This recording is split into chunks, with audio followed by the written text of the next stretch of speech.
যদি আঘাত আসে তাহলে পাল্টা আঘাত আসবে। যদি নির্বাচন কমিশন নীরব ভূমিকা পালন করে, যদি পুলিশ নীরব ভূমিকা পালন করে, তাহলে আমাদের পক্ষ থেকে যা করণীয় আমরা তা করব। পুলিশ প্রশাসন নীরব ভূমিকা পালন করছে। একটি দল একটি জোটকে তারা বিশেষ সুবিধা দিচ্ছে, তারা আচরণ বিধি ভেঙে তাদের ইচ্ছা মতো তারা প্রচারণা করতেছে। অন্যদিকে আমাদের যারা ঐক্যবদ্ধ বাংলাদেশের জোটের যারা প্রার্থী রয়েছে, নেতা কর্মী রয়েছে, তাদেরকে বিভিন্ন জায়গায় টার্গেট করা হচ্ছে, আক্রমণ করা হচ্ছে। এটা স্পষ্টই লেভেল প্লেইং ফিল্ড যে নাই মাঠে, এটা গত কয়েকদিনে বাংলাদেশের মানুষের কাছে স্পষ্ট হয়ে গিয়েছে। তবে দুঃখের বিষয়, এই ঢাকা ৮ আসন একটি বিশেষ আসন। শরীফ ওসমান হাদী এই আসন থেকে স্বতন্ত্রভাবে নির্বাচনে অংশগ্রহণ করতে চেয়েছিলেন এবং শরীফ ওসমান হাদীর গায়েও ডিম মারা হয়েছিল, তাকেও নানাভাবে বাধা দেওয়া হয়েছিল।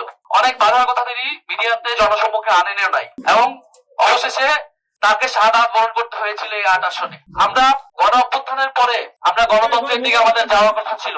আমরা একটি সুষ্ঠু নির্বাচনের পরিবেশ থাকবে, সেখানে সুষ্ঠু এবং নিরপেক্ষভাবে নির্বাচন অনুষ্ঠিত হবে, এটি আমাদের প্রত্যাশা ছিল। কিন্তু আজকে আমরা দেখতে পাচ্ছি এনসিপির তরুণ প্রার্থীদেরকে টার্গেট করা হচ্ছে, হামলা করা হচ্ছে। আমাদের বোনেদের, মায়েদের যারা আমাদের নির্বাচনের পক্ষে কাজ করে যাচ্ছেন, তাদেরকে টার্গেট করা হচ্ছে। কারণ তারা বুঝে গেছে পুরো বাংলাদেশের তরুণ সমাজ, পুরো বাংলাদেশের নারী সমাজ ঐক্যবদ্ধ বাংলাদেশের পক্ষে দাঁড়িয়ে গেছে। ভবিষ্যৎ হোক নিরাপদ, বিনিয়োগ হোক বিশ্বস্ত, আর আমার পছন্দ সল্ট বে। ওয়েলকাম টু সল্ট বে। তারা ভয় পাচ্ছে বাংলাদেশের তরুণদেরকে, তারা ভয় পাচ্ছে বাংলাদেশের নারীদেরকে।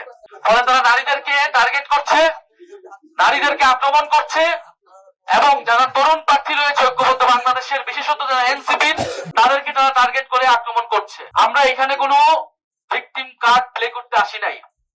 আমরা স্পষ্ট ভাবে বলতে আসছি, হুঁশিয়ারি দিতে আসছি, যদি আঘাত আসে তাহলে পাল্টা আঘাত আসবে। যদি নির্বাচন কমিশন নীরব ভূমিকা পালন করে, যদি পুলিশ নীরব ভূমিকা পালন করে, তাহলে আমাদের পক্ষ থেকে যা করণীয় আমরা তা করব।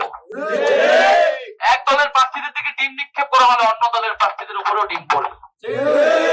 ফলে এখানে আমরা এই ধরনের কোনো পরিবেশ চাই না, কোনো মুখোমুখি কোন পরিবেশ আমরা চাই না। আমরা চাই শান্তিপূর্ণ ভাবে সৌহার্দ্য এবং সম্প্রীতির রাজনীতি তৈরি করতে। আমরা একসাথে ফ্যাসিবাদ বিরোধী আন্দোলন করেছি।